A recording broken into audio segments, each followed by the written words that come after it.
The Last Day of Paradise by Kiki Denis, performed by Zoe Mylonas. Current era.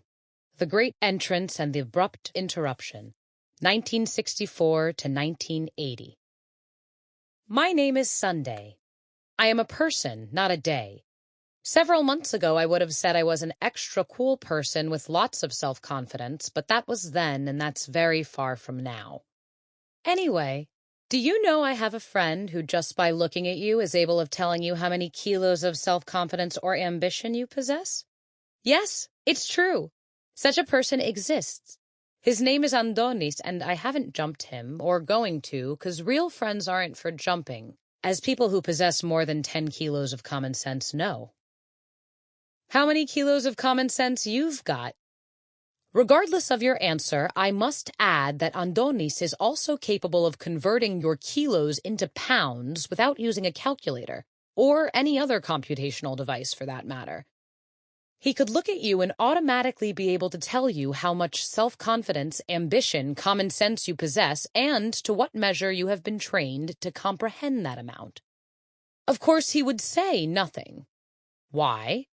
'Cause knowing that amount means knowing the self, which might be a pretty scary thing, and Denis doesn't like scaring people who don't know.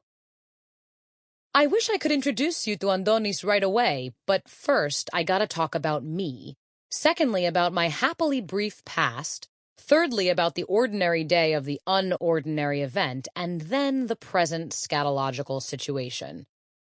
So let's start from the start. Me. I am a female with pretty boobs. We'll get to the BS later on. I am also the only offspring of my parents, which makes me luckier, prettier, smarter, and cooler than other offspring who have to share their prettiness, smartness, and coolness with brothers and sisters. I was born to excel and raised to believe I could do so easily and smoothly. My mama comes from a seriously loaded family, the Kyra family. My baba comes from exactly the opposite side. And because of this unfair distribution of wealth, I grew up in a not-so-loaded family, in other words, with major economic problems.